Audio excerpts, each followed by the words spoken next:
and she's hit safely in 7 of the last 8 games. She actually has a 7-game hit streak in her last 7 starts. That first play ruled an error on Sydney Romero. The other thing that really stood out, we've seen this at the college game, but we really got to see it on display this past weekend for Reese Atwood, is the absolute cannon that she has behind the plate. Cut down 2 runners trying to steal in Utah. Made a couple other great plays from behind the dish. The rookies on the Blaze have really made a major impact. And the rookies across the AUSL have made a major impact. But these 3, Reese Atwood, Dakota Kennedy, and Carlin Pickens, who we were just talking about, have been instrumental in their success. A rookie hit in the 2 and 3 hole, and a rookie getting the start in game 1. Reese Atwood out in the right field. Coming on to make the catch is Amari Harper. 1 away for Johnson. Coming to the plate, left fielder number 22. Oklahoma City has lost 4 straight. They've lost 7 of their last 9. It's a team that started really well, got a series win over the Volts, and then won the first game of the Chicago series. So got off to a 3-1 start. They had one of the best offenses in the league, but things have just started to cool off. The pitching has not been great so far this year, so that's why they're so excited to have this trio back from Japan. And then also they add that 6th arm with Lindsey Grind. Up and in, that hit Dakota Kennedy. And it's been trying to limit the free passes from their pitchers. They've been hit hard the past couple of games.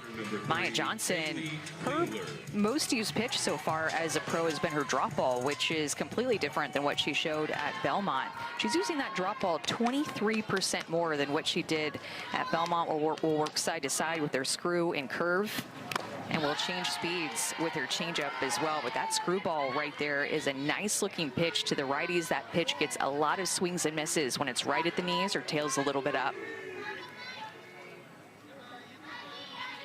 0-1 count to Bailey Klingler, just her 4th game back. One of that long list returning from Japan last week, so it really feels like everybody's at full strength for the most part right now. There are some injuries, of course, that are just part of it, like Maya Brady, who is currently out for Oklahoma City. That is a huge miss. Jessie Warren is also out, and that's where they went and got Lindsey Grind and Kirsten Roos. There's Brady and Warren in the dugout. So that means that Jessie Warren's teammate from Florida State, Sydney Sherrill, will be playing 3rd base when Jessie Warren is healthy. She's playing 3rd base, and Sydney Sherrill is playing 2nd base.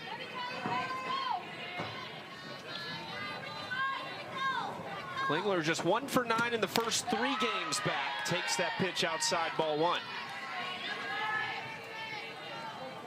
Just feels like Oklahoma City has to start having some shutdown innings early in the game. Their series against the Bandits was tough. That is roped into left field. Leach is coming home. The throw in time, and she's out. It's an excellent throw from left field from Sydney McKinney. And you'll take a shutdown inning however you can get it.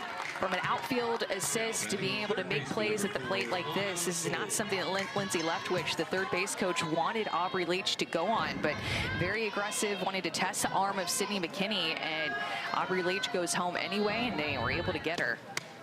That is not a place we've seen a lot of Sydney McKinney in the outfield. We've seen her at 3rd base, shortstop, 2nd base. You just don't see her in the outfield a lot, or at least we haven't on this part of the globe. I'm telling you, watching the Spark play against the Bandits for 2 games, the Bandits look unstoppable at the plate, and the Spark just could not figure out ways to get outs, walks, hit by pitches, errors, and a ton of hits put up by the Bandits. The Spark need an inning where they put up a 0 here. Another mistake here. It's by Delaney Wiz behind the plate. So now 2 in scoring position for Anna Gold. Had a pair of hits in the Talon series, but 3 of her 7 on the season came back in game 2 of the year. Gold didn't get all this, and Roos makes a nice grab on the infield. There's the 0 you talked about. Maya Johnson starting off the right way. And her defense had her back. Sydney McKinney out in left field, a perfect one. Tennessee had a great reaction sitting with her family as she learned that her pro fate would be in her home state of North Carolina. This is all she's done so far. Top 3 in all of these categories: wins, opponent batting average, ERA, and strikeouts, and she's taking on a big workload for this staff. And nobody throws harder in her game right now than Carlin Pickens. She is the hardest thrower in the league, and I'd say the hardest thrower in the world.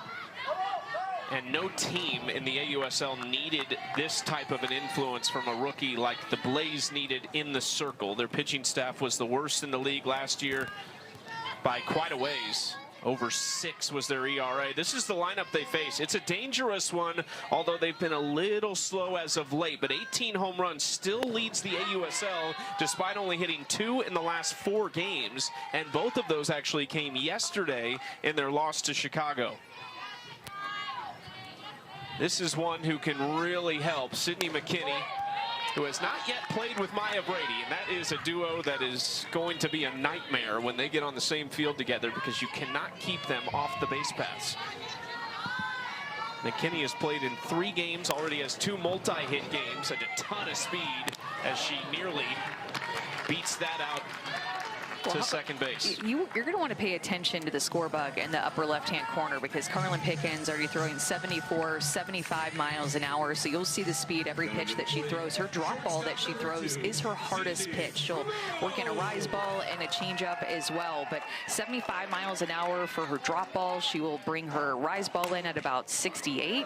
And then her changeup, believe it or not, is 65 miles an hour, which is top speeds for some of the pitchers that are in the AUSL. But she throws that drop ball a ton, mixing that changeup a little bit, and that rise ball too.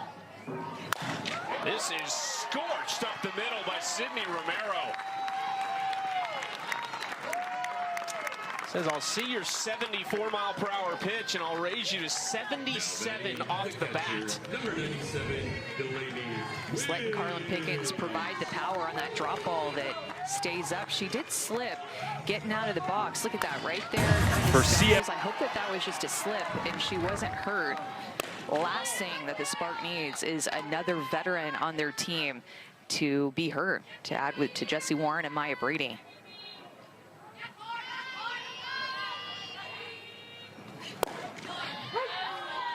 Strike one, Delaney whiz, a 1-1 count for the 3-hole whiz. Just 3 for 16 in the last 6 games. Had a great start to the season. Hits in 6 of the first 7. Rips it to left. It's a no-doubter over the bleachers for Delaney Whiz. Her 5th home run of the season.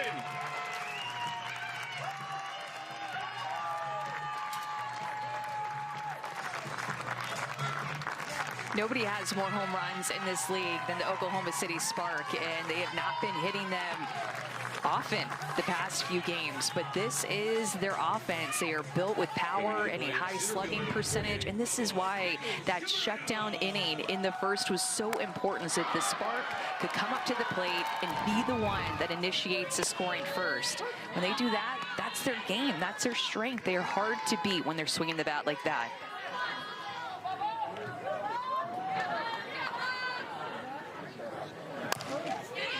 Ground ball left side, tough one to handle for Gold. That's an excellent play at third base, and there's 2 outs. The home run for Wiz ties her for 2nd in the league with Maya Brady and Aaliyah Benford. The leader, of course, is Megan Grant. Look at how deep Anna Gold gets into her legs right here to generate power to make that long throw. If she's up out of her legs, there's no way that she has enough upper body strength to make that long throw, but she knew she needed to use her bottom half to be able to make that out. Just 1 error on the season for Anna Gold. It actually came in this last series, game 1 against the Talons. Approximately noon Eastern, also in action Tuesday. The Americans, Taylor Townsend, Taylor Fritz, and Madison Keys. That's Tuesday on ESPN. All those matches also streaming on the ESPN app. Center had a tough one today, and no Carlos Alcaraz. Been injured with a wrist injury. been an interesting month in tennis because the French Open, all the stars just seem to disappear in that one. I know. See if they can rebound a little bit here. Inning number 2 for Maya Johnson. She had base runners to deal with. Aubrey Leach reached on an error, a hit by pitch, and then a single, but was able to strand a pair. Also got a ton of help from that great throw out in left field by Sydney McKinney. Now faces Jenna Laird to lead things off. The former Missouri Tiger had a really slow start to the season, but was 5 for 10 against Utah in that 3-game series. How fun was that series in Durham that we had at the Durham Bulls Stadium? And we had great crowds and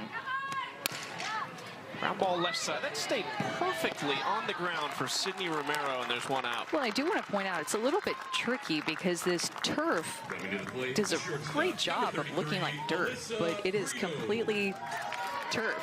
Yeah, I know, it's tricky. I had forgotten until this very moment. I know. And Romero got a weird hop earlier, and I was thinking, it's the dirt, but it's so funny. This turf is probably the turf that it just looks exactly like dirt, like more than any other turf I've ever seen.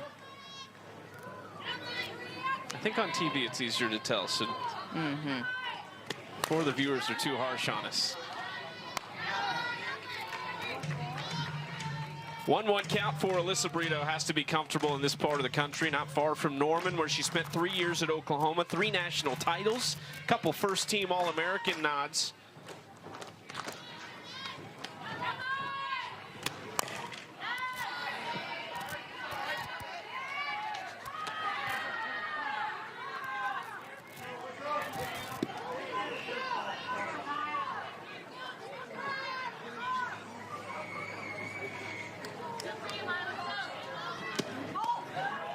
Outside 2-2 count here from Johnson to Brito, who slow start offensively, but just 1 error defensively. So the left side of that infield for Carolina has just 2 combined errors between Gold and Brito. It's been a great partnership over there. Brito takes again, full count. She also made a SportsCenter top 10 play while mic'd up, talking about making coffee for her teammates this past weekend against Utah. She's so athletic. Good swing here into center field. Brito's got a 1-out base hit. They're definitely looking for her bat to get going a little bit more, kind of like Jenna Laird, whose bat did get going in Durham last weekend. This is a little bit off the end of the bat, but she's just so strong, able to muscle that curveball out to center field. Didn't get all of it, got enough of it. She'll take it. Just her 6th hit of the season so far. That is strike 1 on the inside corner to Devin Netz, who we only saw for 1 at bat in their Game 3 win over the Talons. It was a solo home run. It was Devin's 2nd of the season. She falls behind 0-2. You know, it's just been so interesting to me, Chucky, watching Maya Johnson come to the AUSL and completely change her pitch usage and the type of pitcher that she is. When she was at Belmont this past season, she threw her rise ball 40% of the time and only threw her drop ball about 17% of the time. But here, she is a more down ball pitcher with her drop, screw, curve, and change. And her rise ball is her least used pitch after being her most used pitch at Belmont.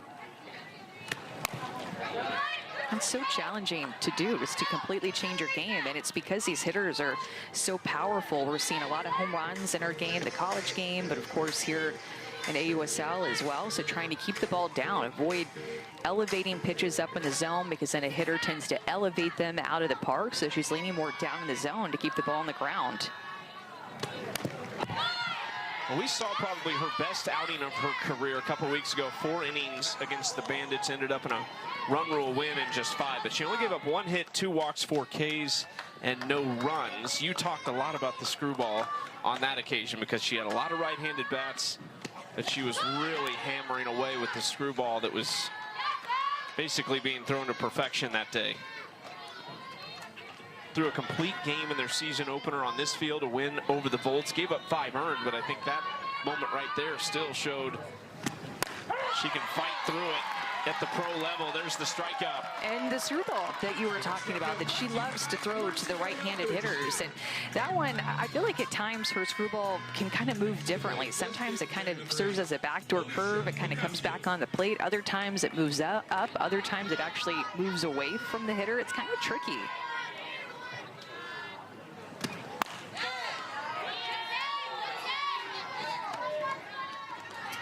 Ball one to Alicia Ocasio. Wiz held it there, an extra tick, begging for it.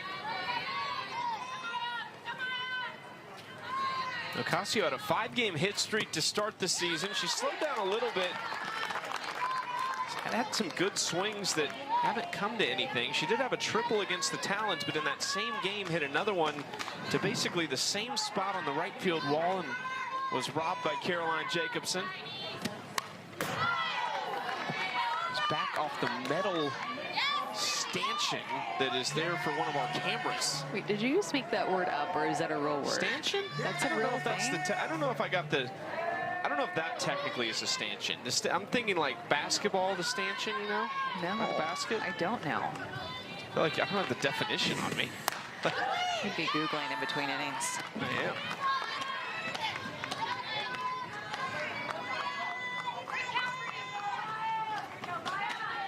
2-2 count to Ocasio with 2 outs. And there she goes on strikes, back to back. Catching for each other several summers on the Triple Crown circuit, and Reese told me that the trust and the communication has really come naturally because of that. She said it's been awesome to see that Carlin's confidence hasn't changed one bit facing off against the best in this league, and seeing that same level of attack at a new level is really inspiring to her. That feels like an unfair duo at any level, but at the youth level, that is ridiculous. Ground ball right side for Laird, and there is 1 out to start the 2nd inning. Well, I'm sure that Carlin Pickens is happy to be on the same team as Reese Atwood. As her senior year and junior year, it was Texas that ended Tennessee's season at the Women's College World Series. So Reese Atwood, of course, on that Texas team facing Carlin Pickens. Reese Atwood, 2-time national champion, back there behind the plate. This year, Tennessee was in the driver's seat in the winner's side of the bracket.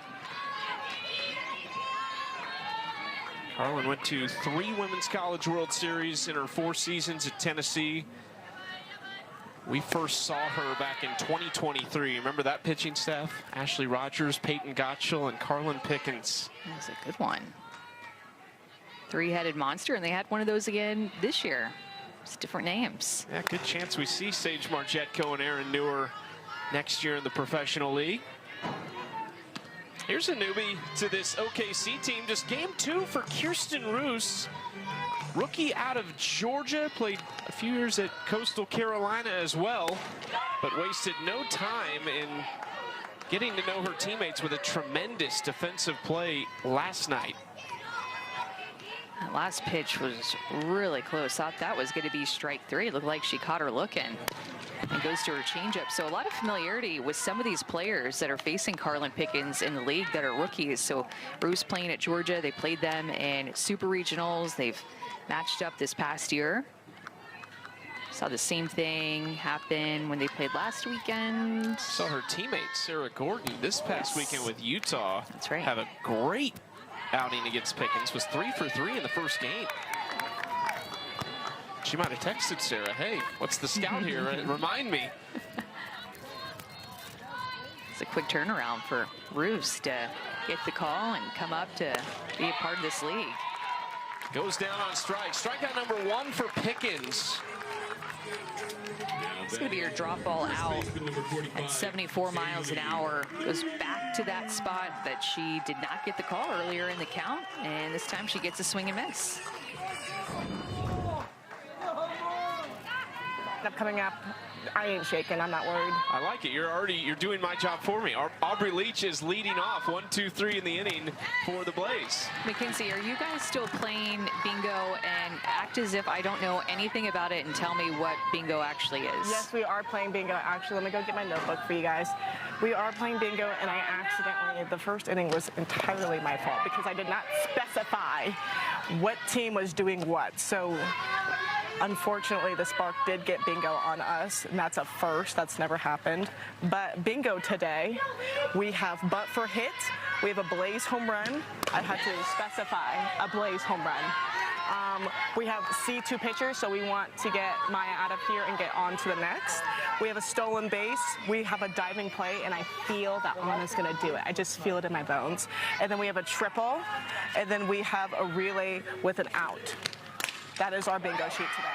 How do you come up with them? How do you decide what's going to be on the bingo card? It's for sure a group effort. I'll probably ask 2 people, like, hey, what are you feeling for bingo? What's something that we want to work on today? And I need this bunt. We have not had a successful bunt. All of our bunts have been ruled as errors.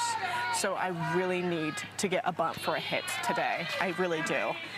It feels unlikely it will be this batter. Reese Atwood at the plate with 1 out and nobody on. Yeah, if Reese drops a bunt right now, low-key, our first baseman is all the way back. But I don't think anybody in this atmosphere is expecting Reese Atwood to bunt. Yeah, corners are playing back, but not going to happen now with 2 strikes. All right, Mackenzie, tell us about this team last year. Obviously really close. You got traded in kind of midway through the season, but what has been the biggest difference to lead to the success this year? Honestly, just the team's closeness, the vibe of this team. I mean, if we fail, we're so excited for the next person to do their job. If we succeed, it's like my success is their success is my success. I mean, I've never been a part of a team that is just so excited for other people's success. I just really think that stems from our coaching staff. I mean, our coaches just breathe life into us. I mean, we will set up some diabolical machines. Where's the camera? What's cameras on me? Is it you?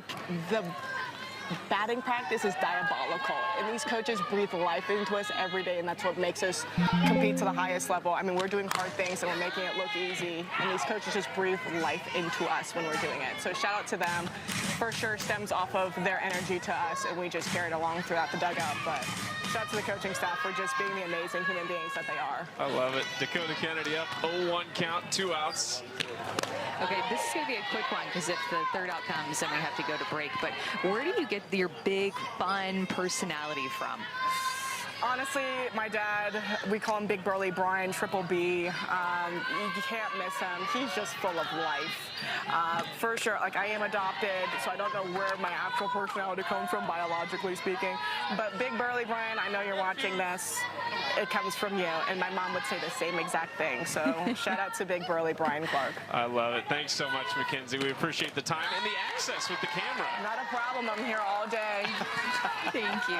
See you guys. Just wish Mackenzie could get a little bit more comfortable I talking know. to the media and just talking and being on camera. You know, she's a little bit shy. Yeah, she really is. The nerves get to her.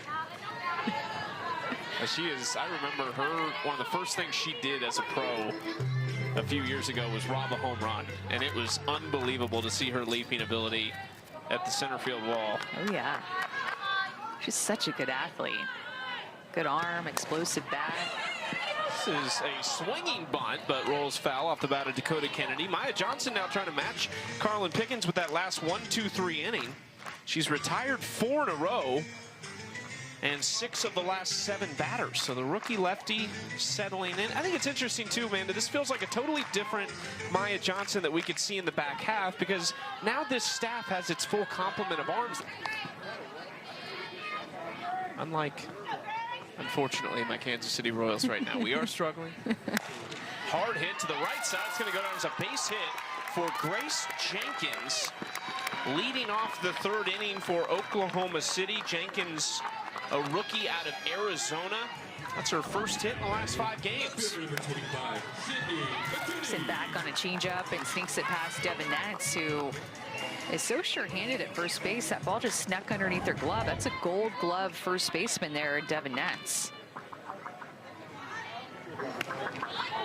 First pitch outside for Pickens. Second time through the order. 1, 2, and 3. McKinney grounded out, and then it was a single for Romero on that laser up the middle before the 2-run home run for Delaney Wiz. That's how we got to this point in the game.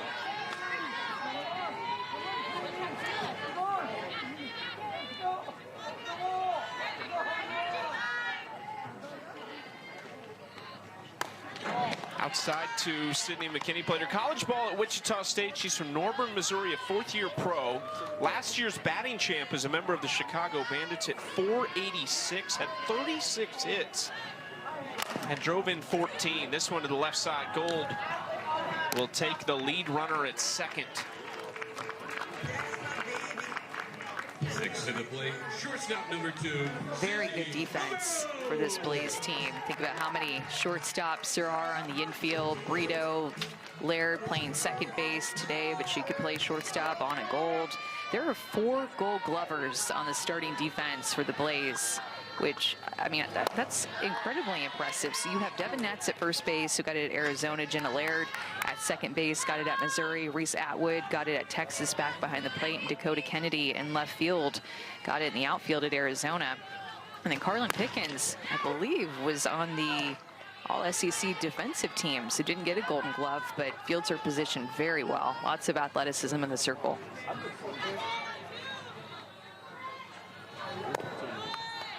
Down and in, and gets away from Atwood for a second, allowing McKinney to take second.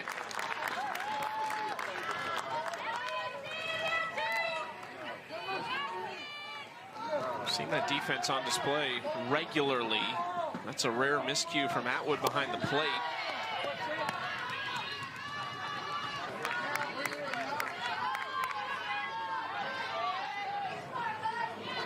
It is still 93 degrees here in Edmond, Oklahoma. This is scorched to center. Romero leaves the yard. She has smashed 2 balls in this game, 77 miles per hour. And that is back-to-back games with a home run for Sid Romero.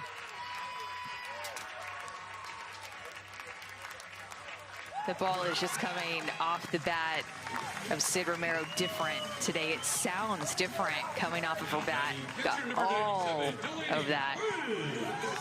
It's a line drive that just snuck over. Carlin Pickens had only allowed 2 home runs on the season entering this game, and hadn't for more than 2 weeks. Going back to their series against the Volts, and then 2 in this game off the bat of Wiz and Romero. Well, this Spark team has this home run production in them. We saw it early in the season, but then it kind of seemed like when Maya Brady went down to injury, the Spark offense and their power really started to pull back a little bit. Maya Brady was going to be their leadoff, or had been their leadoff hitter the whole season, and they've been missing her the past 3 games, and I think that you can really tell that they've felt her presence missing in this lineup.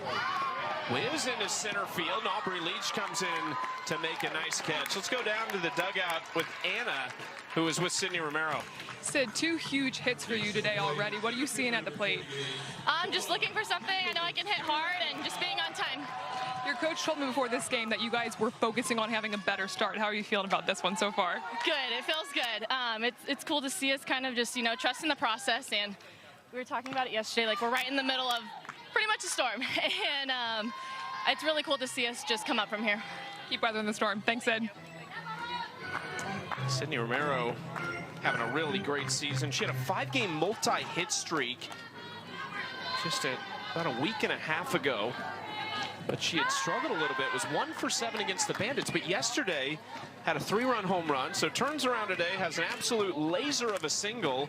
And then basically the same exit velocity off the bat for a home run. Bubba Nichols Camarena grounds it to Brito to end the inning. OKC trying to snap. This is already a big game when you look at the standings. Utah out in front with 10 wins. Portland right behind them with 8. And then it drops off to 6, 6, 5, and 3. So even tonight, Oklahoma City on a 4-game losing streak. They've lost 7 of their last 9. They need to get wins quickly, and part of that is they're a game behind in the win category from the Blaze, but they've also played a couple more games than Carolina has. Well, you know that shutout on Saturday stunk. They got beat 14-0 in 5 innings against Chicago. Didn't put up any runs, had 4 hits compared to Chicago's 13. And then yesterday they were down, I think it was 8-0, but then they chipped back away, and that final score ended up being 8-6. They still lost, but you could tell that their hitting was starting to click back into motion. And now putting up a 4 spot here with a couple of home runs, trying to get back on track. They do not have an easy schedule coming up. Ground ball to Romero, who retires Klingler for out number 1. So the 2 against Oklahoma City, or the 2 against Carolina, I should say, for Oklahoma City. We have a day off tomorrow, back on Wednesday, and then they welcome Portland for a 2-game series this weekend. Their last home set is here, but it's against Utah, who is the best team in the league right now. And then they'll play 5 straight on the road to finish. So the home games are extremely difficult, and then they go on the road to face Texas and Carolina. This very well could be a matchup that, come the final week of the regular season, is for that 3rd spot. Well, and it's really close in the middle of the standings. You have the Talons at the top, and then the Volts at the bottom, and then the 4 teams in between are all going to be clawing and fighting to find a way to College Station. And we'll see. I mean, I feel like the standings have changed so much so quickly. Teams have gone on win streaks and then losing streaks, so you can't count anybody out. But when you look at the standings and see the top, it's the Talons and the Cascade, who have the 2 best pitching staffs that we've seen so far this summer. That sweep of Texas for Portland was massive, not just for them, but kind of for the standings and how they've shaken up, as Anna Gold is retired. When you look at the standings, you see the Talons have the best ERA in the league. They're in 1st place. Cascade's 2nd best ERA in the league. They're in 2nd place. It kind of goes in ascending order of ERA, with the exception of the Spark and the Volts. You could flip-flop them. But pitching still wins. I think that's the bottom line here.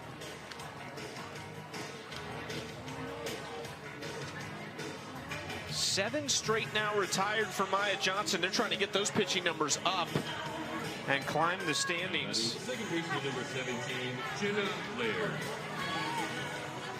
Jenna Laird now the last chance here in the 4th. Trying to snap this fantastic run that Johnson's on. The 4 base runners, I should say. 1 error and then a hit by pitch and a pair of singles. Well, doing such a better job, Maya Johnson is, in these past 3 innings of keeping the ball down. All of her outs have either been strikeouts or ground ball outs. Compared to that 1st inning, you could tell she was a little bit more up in the zone. A couple of outs came in the air. Still didn't give up any runs, and that was such an important inning for Maya Johnson and the Spark defense to get out and get back into the dugout, having not given up any runs after those top games against the Bandits where they gave up so many. Really good location to get strike 2 on Jenna Laird.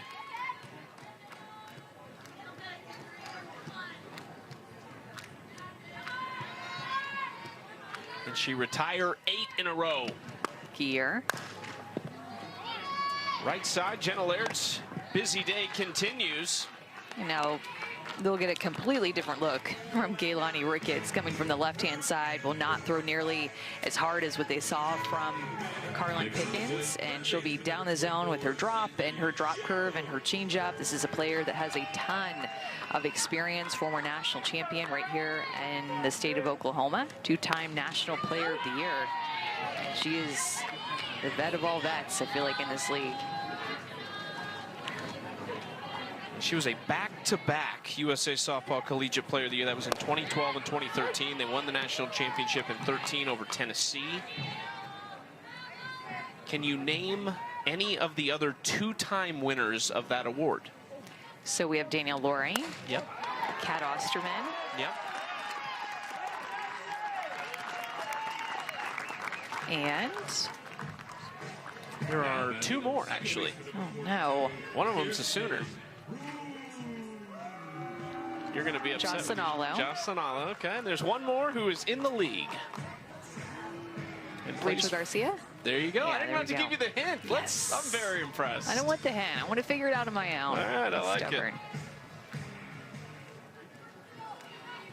There's an asterisk by Kat because she didn't just do it twice. She did it 3 times. The only one to do it 3 times as Sydney Sherrill advances to second base. A very familiar field for Sydney Sherrill here at Oklahoma Christian University, where she is an assistant coach for a very successful Division II program.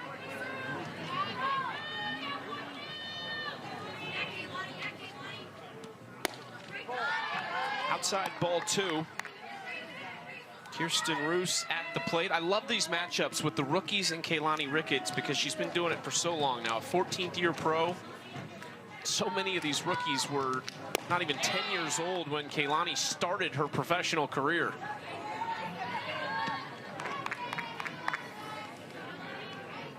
Now Reese Atwood, one of those rookies catching her.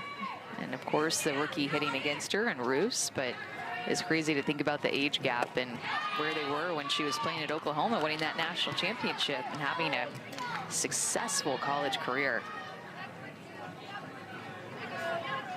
Kaylani's sister Samantha, also an All-American at Oklahoma, and the current head coach at Mississippi State, just led the Bulldogs to their first ever Women's College World Series appearance. Really incredible job that Sam has done with that program. The whole Ricketts family, so athletic.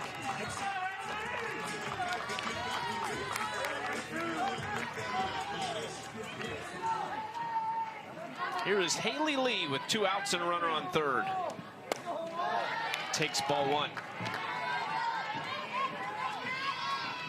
Lee is trying to break out of a slump right now. 3 for 31 start at the plate. It's a few innings. Her worst outing as a pro to this point with the 4 earned. How about this swing off the bat of Brito? Very comfortable in the Sooner State.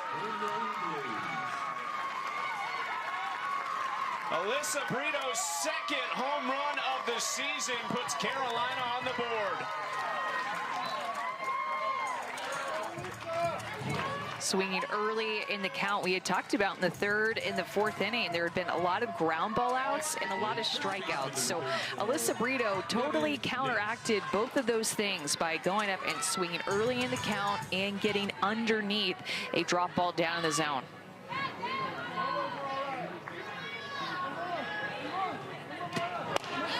Can that turn things around for the Blaze?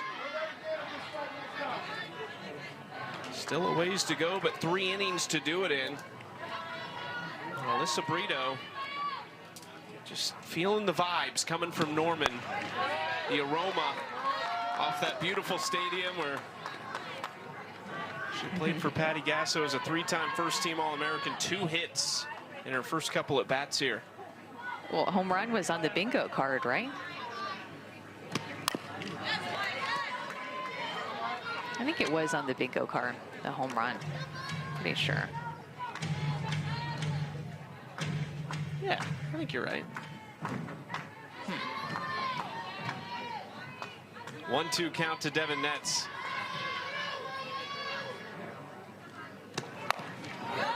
Ground ball for Romero, another Oklahoma Sooner as she retires Nets. Let's go down to Anna with Alyssa Brito. Alyssa, clearly very comfortable in this state. Walk us through that pitch. Oh gosh, I just knew what I wanted and I was hunting a pitch, and when I got it, I just went for it. I have to ask, what did Brito and Brew have for coffee this morning? What did we make? I actually got to go somewhere and get my own coffee today. I got a cane latte from Coffee Slingers. Y'all check it out in OKC. Yeah. We're on the road, so right, you had to get your own. I gotta somehow have someone else make my coffee, you know, so. I love it. Thanks, Alyssa. Thank you, guys. She is the barista of the team.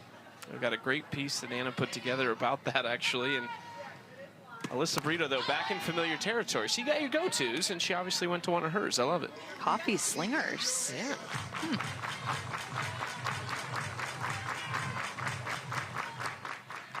It'd be big if they could get her really going the way that she's capable of going.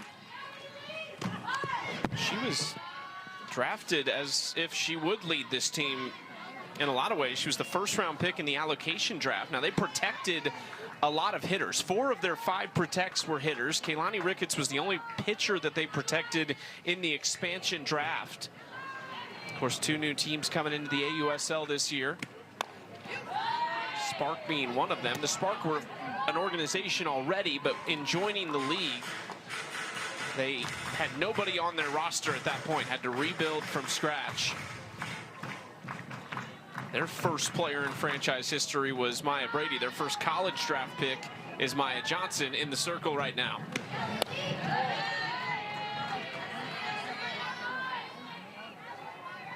There's Maya Brady, man, would they love for her to be on the field. The same goes for the woman next to her, Jessie Warren. Maya Brady in the leadoff spot basically leads them in every offensive category as Ocasio lines that down the right field line. The good part for the Spark is that they have struggled without Maya Brady. They've lost 3 in a row since she was put on the IL. They've lost 4 in a row overall. But the last 2 games, this one and last night, it looks like the offense might be coming around.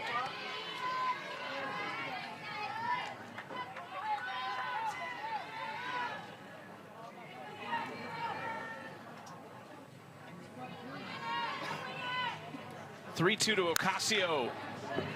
Ground ball to Roos, and there's 2 outs. So 0-3 without Brady. The average is actually really similar, but the home run production, now this was, you know, entering today's game, they've hit 2 today, but in those 3 games before, it only hit 2 home runs, averaging just 3 runs per game, slugging .387 compared to .523.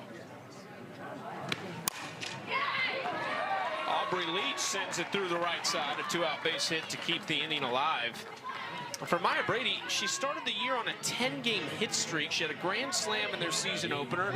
We've watched her quite a bit this year, both in person and on TV. She's just unbeatable at the plate. She has looked unstoppable and has looked like the best hitter in the world at times. She's been so good.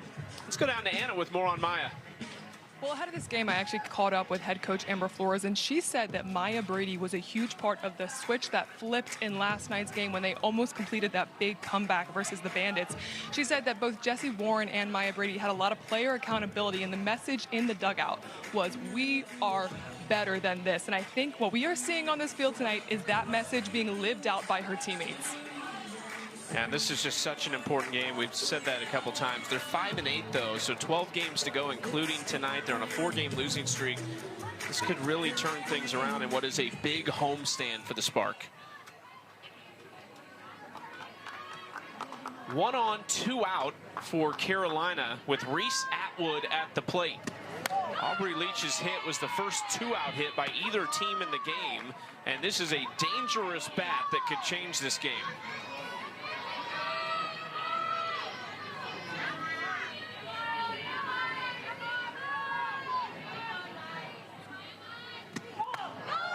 I mean, I still think that things can change so quickly. I mean, you saw the way that the Volts played 2 wins in a row. Looked like they were getting back on track and finding their winning ways, and then the Cascade go in there and end up sweeping them. I just feel like there's just such big waves of momentum in this league that you really can't count anybody out, because you could go on a win streak from here on out that could start at any moment, and then another team could go on a losing streak, and you could work your way back up the standings and play your way to College Station. So nothing is set yet, and everybody still has to play to win here. A lot to play for.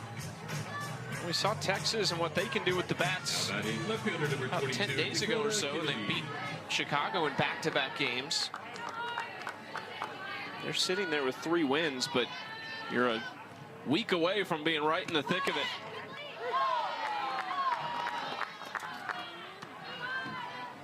Dakota Kennedy at the plate.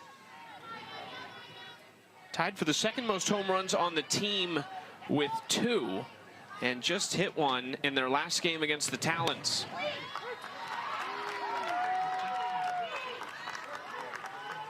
Behind 0-2 in the count.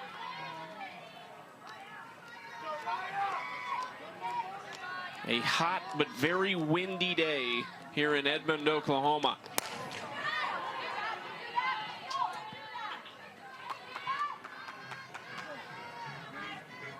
Foul ball brought to you by Bella Windows.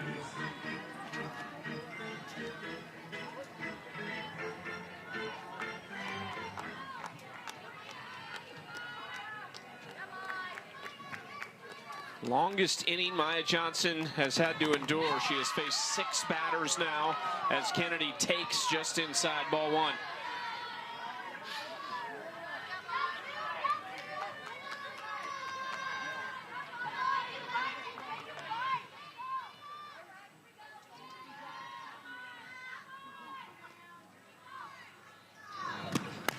Ooh, came in and hit her on that knee brace.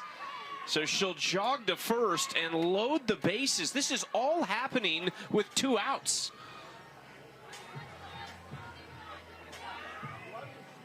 We'll see if Amber Flores decides to make a pitching change here. It looks like it. His 3rd time through. And the ball hard, that error, and then followed up by a walk. Now the bases are loaded. Well, look who it's going to be. Lindsey Grind, fresh off being... From the knees all the way up to the shoulders. So these Blaze hitters are going to have to deal with that pitch. Bailey Klingler is the batter.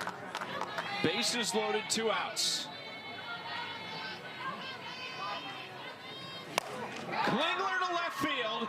Back goes McKinney, and it's gone! A grand slam for Bailey Klingler!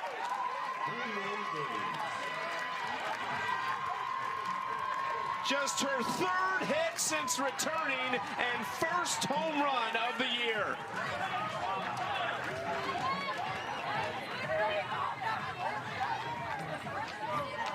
Talked about having to deal with the rise ball, and this is how you deal with it. First pitch, she gets a rise ball, and she gets her barrel to this up and in pitch to just send it out of here. 217 feet. Down the line is 200, to center is 225. That was to left center field. Wow. Both home runs in this inning have come off of the first pitch for Brito, and then also now for Klingler. That was Klingler's first look at a bases loaded opportunity. If it was hit 216, it probably would have hit the top of the wall and stayed in. Fouled straight back. Let's go down to Anna with Bailey. Bailey, a home run from Brito, a grand slam from you. You guys are back in it and have taken the lead. How's the energy in the dugout right now? It's great. We started off energy-wise a little slow, but it's not about forcing energy, just being present, celebrating the small stuff, and trusting that we'll get it done. I love it. Thanks, Bailey. It's the Blazers' first grand slam of the year. And it comes at a huge moment to give them a 1-run lead in the 5th. Think about how tough that air was. Teresa Atwood kept this thing going. But on the ESPN app, nice look at downtown Oklahoma City. There's the home of the Thunder. Great sports town. And we have a fantastic crowd tonight. And I've mentioned the temperature a few times, but 92 degrees. Kaylani Ricketts turns and fires, and there's 1 out on 1 pitch. I haven't been able to tell today. Do you think it's hot today? Slightly warm. Okay. Trying to pick up on what vibes you were feeling today. I do think it's interesting that it's called Tom Heath Field, but you could easily call it Tom Heat Field because of how hot it is, right? You went there. You did it. You were probably thinking it. First pitch swinging on this as well, and that will get down in front of Leach. Base hit for Sid McKinney. First hit of the night, and that extends her hit streak to 4 since returning from Japan. Be big if the Spark could answer back here after Carolina scoring 5 runs. Just find a way with the top of the order, push across at least 1 here, grab some momentum with the top of the order. Now at first base with McKinney and Sydney Romero, the home run hitter, coming up. Back-to-back days with a home run for Sydney Romero. The 3-run shot yesterday was her only hit in the couple games against Chicago, and then the 2-run shot in the 3rd of this one. And it was Get out of here. 2 home runs by the Spark hit today. They lead the league in home runs. yet another multi-hit game for Sydney Romero on this season. It's her 7th of the year.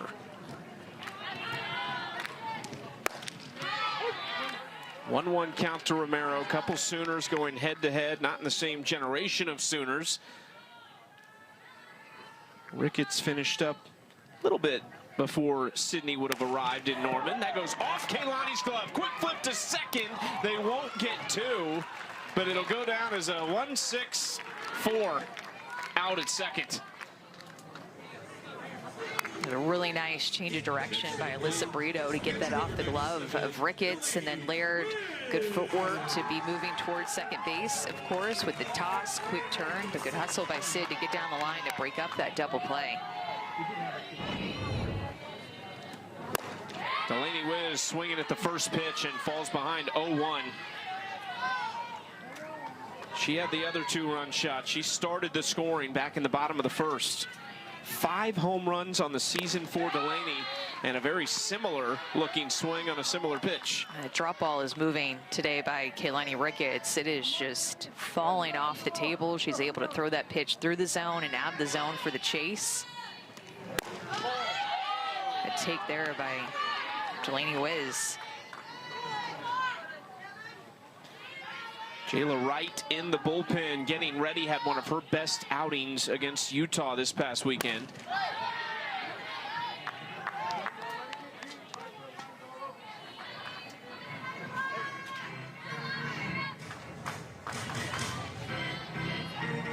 Kaylani working ahead of hitters. 5 of the 8 she has faced, she's jumped ahead of. This is in foul territory. Nets over and makes the grab. Nichols Camarena takes control, 1 out. But the inside corner has been tough for these pitchers to come inside to these left-handed hitters and find the strike zone on that side of the plate. And again, not just this game. This has been league-wide that I feel like the strike zone has been tight on the inner half to lefties.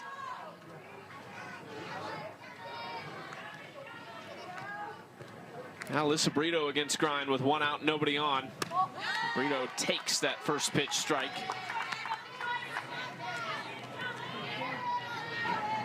Told Anna Camden last time up she got exactly what she was looking for. That pitch did not look like what she was looking for on that first pitch strike.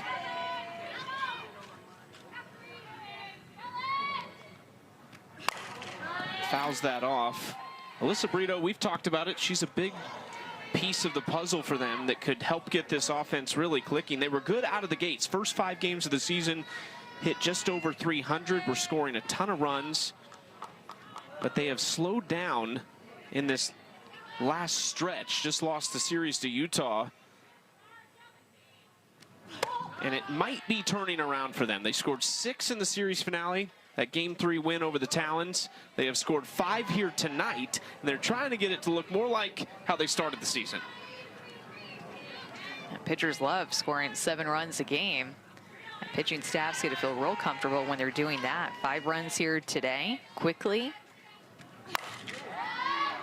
Brito, really solid contact, but foul. And I would add that even the runs per game over the last 6, 3.3, was boosted by that 6-run game against the Talons their last time out.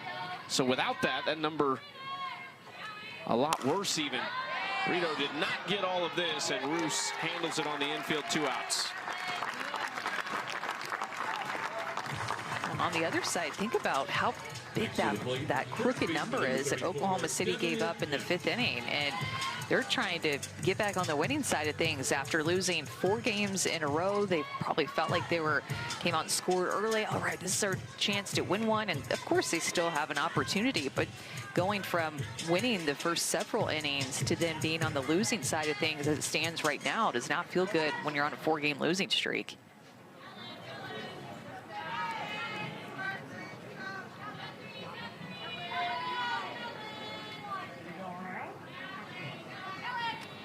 First pitch inside to Devin Nets. What's the secret recipe to get out of the funk a little bit and kind of find their groove? It felt like they were finding it. We had great defense early. The Bats have had a few big swings, but what's the recipe? I think to come out and score early, of course, and play good defense. I mean, I keep going back to it, but the error, that was an E5 to Reese Atwood that then led to Dakota Kennedy with the free pass, then put the hands in the bat of Bailey Klingler. I mean, that error is the difference maker in this game right now, and you hate to just put it on one play, right? But hits are going to happen. That error could have ended the inning. They would have only scored 1 run.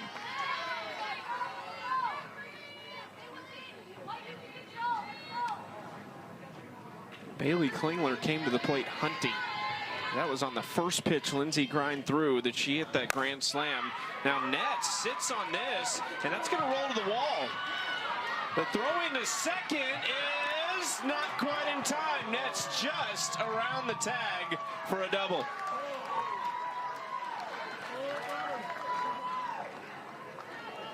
Does a nice job of sitting back on this changeup and barreling one up, and when she does that, she just sees it find the fence as she's running out of the box. And when she slides in, it was key that she touched the bag with her right hand and not her left. If it was her left hand, Sydney Romero would have tagged her left hand, but she sneaks her right hand in instead and barely gets her fingertips in there.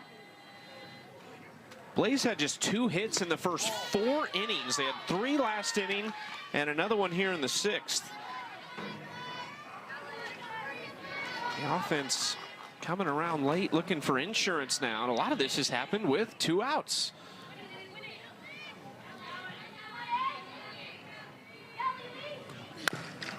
Ocasio of that team. So while it was still an extremely talented group, it just felt like one little piece was missing, and it was kind of a big piece. Mac Barbara was added on to their offense, and she's been a big part. Sammy Williams is having a heck of a season, and Aaron Caulfield didn't even play in the game yesterday. Bubba Nichols to right field. And there is Klingler, 1 out. Keilani Ricketts has been excellent in relief for Carolina. Came in for Carlin Pickens, who was ran out of the game after 3 innings, gave up 4 earned, most in her professional career. But Ricketts has now gone 2 1/3, just 2 hits allowed, and no walks, no runs. And no surprise to me that she came in and changed the momentum in the bottom of the 4th, and then the Blaze would score all those runs in the top of the 5th. So she came in and kind of turned the tides for this Blaze team. Feeding off of her momentum, she only gave up a single when she entered into that bottom of the 4th, but looked really sharp, and then they went on to score 5. Keilani was the former number 4 overall pick in the 2013 NPF draft. She played in Japan from 2013 to 2018, so not just in the States, she's played internationally, she's played with Team USA. So much experience in that left arm.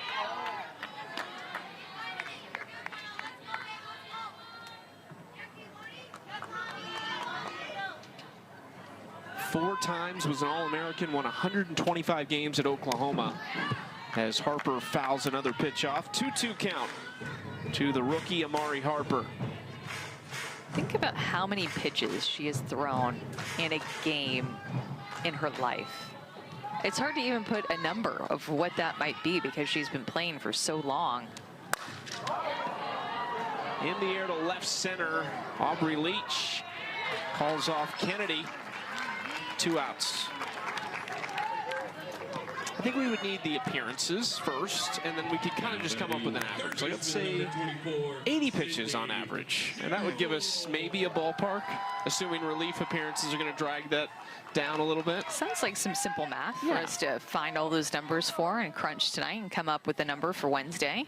So going back to 2010, when Keilani Ricketts was a freshman at Oklahoma, to now in 2026, when she is a 14-year pro, spanning 3 different leagues. Someone out there can find out how many pitches approximately she has thrown in a game. The hunt is on for all these stats to be able to come up with these numbers. Cheryl waits on it and floats it out into center field for a 2-out base hit. So Oklahoma City, that's their first 2-out base hit of the night, with Carolina hitting 300 in those situations. Second baseman number 42, Kirsten Rue.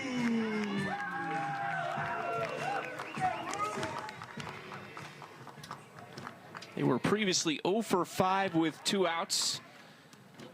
Now Kirsten Rue set the plate.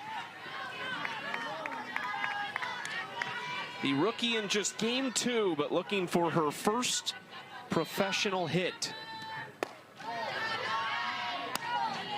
4 years at Coastal Carolina before finishing up for Tony Baldwin at Georgia this year. Hit almost 350, was all SEC second team. Had good power too, 15 home runs. Jumps ahead 2-1. The keys off to McKenzie for the inning and see what happens. Aubrey Leach was trying to give her bingo on the original card with that bunt single. That's what they were missing there. She is behind 0-2 in the count. 1 for 3, and she sparked that 5th inning in a way with the 2-out rally. Brito hit the solo home run to lead it off, and then Leach restarted things with the top of the order and 2 outs.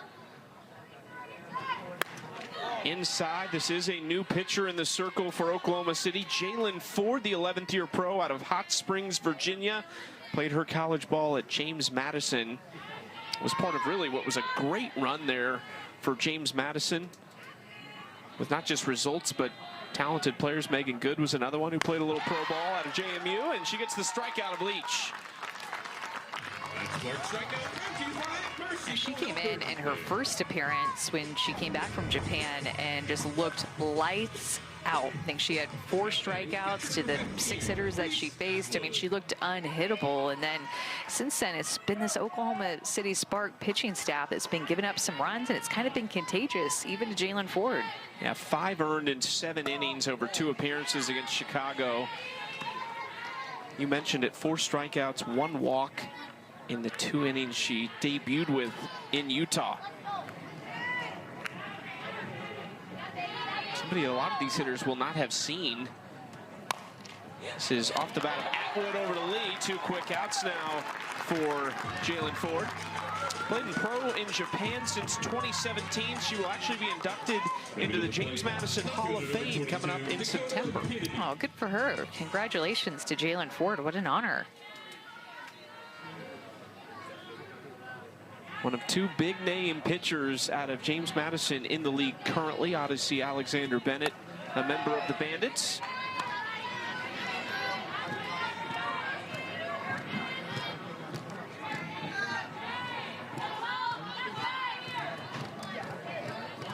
Two of the 3 batters she has faced in the inning coming from the left side. Now Dakota Kennedy, who has reached twice on 2 hit by pitches.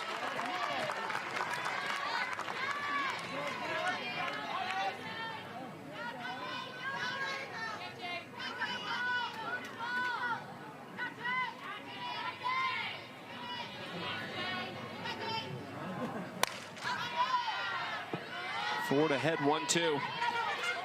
And they've been bringing her in a lot since she came back. I feel like she's thrown in every game since she's been back. I have to think that start to see her in a starting role more often. 3 of her 4 appearances in the winner of that 1-game playoff. Haley Lee leads it off against Kaylani Ricketts, who delivers strike 1. It's 8-9-1 coming up for OKC. Lee, Jenkins, and McKinney. It just takes one person to get things going. One person to find a way on, one person to have the one swing. And remember, the Spark have hit the most home runs in the league up to this point. So easily just one swing away from tying this thing up. No Maya Brady, no Jesse Warren in the lineup as Lee goes down on strikes and there's 1 out.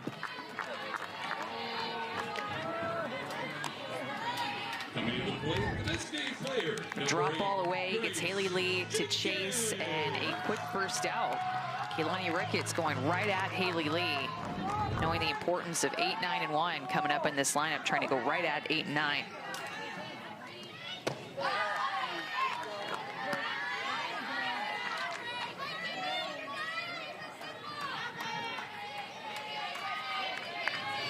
Grace Jenkins singled back in the 3rd, her first hit in 5 games.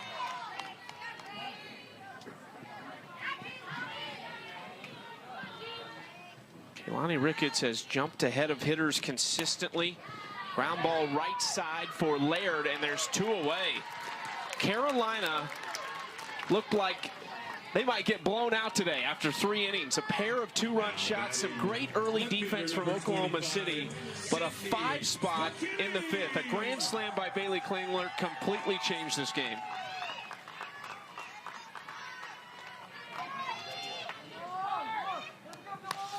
McKinney fouls it back 0-1.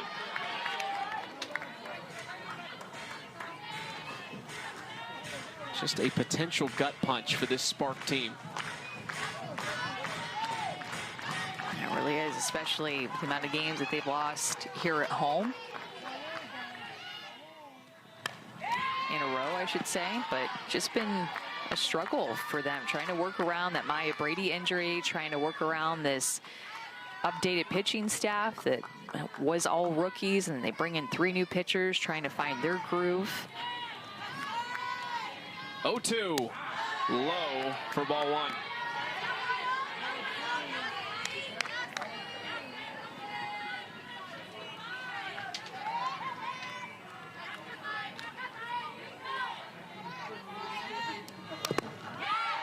McKinney just got a piece of it. Just barely. This drop ball is so tough for these hitters to barrel up. Ricketts trying to end it right here on a 1-2 pitch. Little off speed, floated out into shallow left. Kennedy